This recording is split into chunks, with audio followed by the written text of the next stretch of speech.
Hello everybody and welcome to That's Football. 3 years we've been doing these Man City in crisis videos. Well, today I think we can safely say that this is the biggest Man City in crisis video we've ever done. 5 points behind Liverpool. If Liverpool beat Southampton today, it becomes 8. And then next week, Man City's next game is Anfield. If they lose that, it becomes 11. And an 11 points gap, even though it would still only be the start of December, I think. That is incredible. This crisis for Man City is absolutely massive. And we have to point out one absolute fact. Man City are a one-man side. You know, you talk about Pep Guardiola, you talk about the 1-1-5, you talk about injuries, you talk about excuses. I think there is one thing here. And you maybe have to look back at Pep's career now. Pep Guardiola at Barcelona. He had Xavi, he had Iniesta, he had Lionel Messi. You know, he had amazingly world-class, best of their generation players. Bayern Munich, oh, come on. Bayern Munich win the league every year. I know they didn't win it last year, but basically they do. And at Man City inherits massive amounts of money, a team that's already won the league. Come on. Pep Guardiola at the moment looks lost. He doesn't look like a 4-0. 4-0 to Spurs. And that game was spread out. That was a spread out humiliation. It wasn't like, you know, last 10 minutes, Man City have got 9 men on the pitch. It was 2 goals in the first half. It was 2 goals in the second half. It was a 90-minute demolition job in their own backyard. In their own backyard.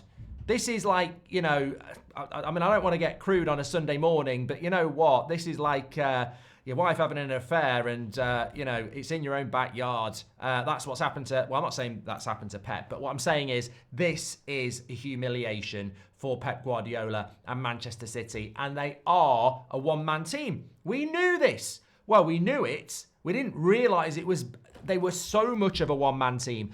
Rodri, before the bad injury, whenever he didn't play, and it wasn't very often, Man City seemed to drop points. Now he's out for the season, and they haven't got him every week. Look at them. Erling Haaland, Phil Foden, where are you? Where are you? John Stones, Kyle Walker, where are you? I always said about Kyle Walker as well. Kyle Walker without pace is a Leyton Orient right back. We saw him in the second half yesterday against Timo Werner. Werner, if you know, when Kyle Walker's not got recovery pace, he's just not that. And we saw it last season and we're seeing it even more. Yes, the team is aging. Yes, they've won a lot of things. But 4-0, I mean, Sporting put 4 past them as well, but 4-0 in your own backyard against Spurs, who've got Dragusin and Ben Davies at centre-back. This is a bloody crisis. And look, I still wouldn't rule out Man City turning it around. I said this yesterday.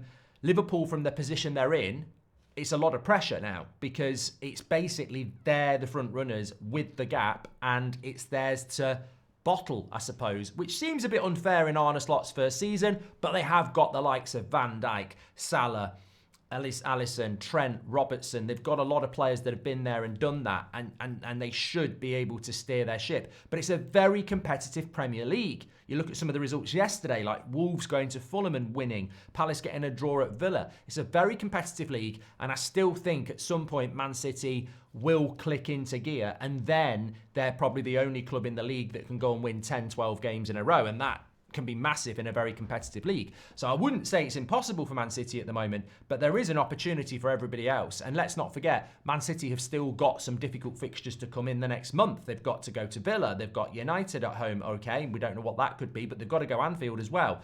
So I think that Manchester City at the moment, my feeling is that this is genuine. I mean, you don't get beat 4-0 at home to Spurs after a run of, and they've been bad for a long time. I mean, Wolves, that last-minute header was just ridiculous. Fulham should have beat them as well. I mean, you could argue they've got another 4 or 5 points that they shouldn't have anyway. I mean, they shouldn't have those points. They were lucky. And I thought, here we go again, Man City riding the storm before they get into form. And they haven't. They genuinely haven't. They've not been very good. And Brighton deserved to beat them, Bournemouth deserved to beat them, and Spurs deserved to beat them. And that's not normal. Like, you can get a result against Man City where they dominate you, they don't score goals, and then you maybe get a breakaway and you get a point out of them. But that's a demolition job, and it's not the first time. And I think when I look at Man City, yes, they're missing Rodri, but you've also got to ask questions of, I mean, I said it yesterday, Jack Grealish, brilliant player at Aston Villa, goes to Man City for £100 million. People talk about Anthony at Man United. Hold on a minute. £100 million for Jack Grealish. He's had one good season. And surrounding that, he never really gets picked. I mean, that's just incredible. Is it because he's English? Nobody mentions it. I'm a fan of Grealish. I just think it's a bad move and I don't think it's worked out. You look at Haaland. Look, all right, Haaland is always going to be a service striker. But I think that even yesterday, there was half chances he doesn't look as sharp. Phil Foden doesn't look sharp at all. Kyle Walker looks like he's regressed. Vardiel was terrible yesterday as well. They just don't look right. And if anything, I really thought with Pep Guardiola not signing a contract and maybe going at the end of the season, you could understand some of the players maybe taking and losing a little bit of focus. But I think what's happened this week with Pep Guardiola not even signing for 1 year, but signing for 2 years with no break clauses. We spoke about this on Friday. And here he is, signing a 2-year deal, and the players lose 4-0 at home to Spurs. I mean, it's incredible. It's absolutely incredible. The reaction to Pep Guardiola signing a long-term contract is to lose 4-0. Are the players not happy about that then? Maybe the players have had enough. Maybe they want Pep out. You know, if this was Ten Hag after a 2-year contract, 4-0 at home to Spurs, the players aren't interested. So questions have got to be asked about those players. They're better than that. I mean, Spurs deserve to win the game. Of course they did, but that's a humiliation. It's an annihilation. It's embarrassing, and it's embarrassing for Pep, but it's embarrassing for those players. And of course, Kevin De Bruyne makes a difference. But you know what I noticed in the second half? Kevin De Bruyne was on a yellow card, and in the last couple of minutes, he swung a leg out at a Spurs player who was breaking away. And if he'd have caught him, it's a second yellow, and he misses the Liverpool game. And I'd be looking at that. I've mentioned this before, and funnily enough, it was Anfield last year. Man City, I think, were winning 1-0 at half-time. Second half, Liverpool were really good. It was the game where Michael Oliver should have given the penalty for Doku's kick on McAllister. But that second half, Man City's discipline was in tatters and Liverpool absolutely battered them. And Man City were lucky to get a point. We saw it again yesterday when Man City are great. Stay humble when they're getting everything their way. When things go against them, the petulance and they lose their heads. And I'd be looking at that if I was any other Premier League side, and I'd be saying they're vulnerable, and also they're petulant. And when things are going their way and they're surrounding referees, and everything's great. But yesterday they were getting yellow cards and they got battered. And I'd be looking at Anfield next week and I'd be thinking they're rattled. Don't show them any respect. They're rattled. Get at them. It could be another pounding because and they could get someone sent off. They are really petulant when things aren't going their way.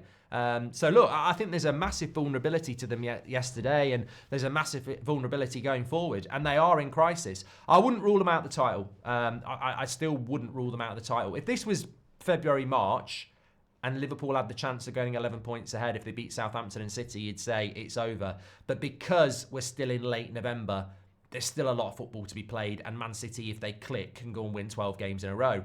But Liverpool has got to make hay. Even Arsenal, you've got to be looking at, let's get ourselves ahead of Man City and then let's see if we can put a bit of pressure on Liverpool as well. So all to play for. Wasn't expecting this at this stage of the season, but to me, it just epitomises how good the Premier League is. When Man City aren't dominating, the Premier League looks a lot better. And then you've got so much competition and so many weird results going on. I'm all for it. Get your comments in below. Smash a like on the video. And surely this is the real OG Man City in Crisis video. Thanks for watching.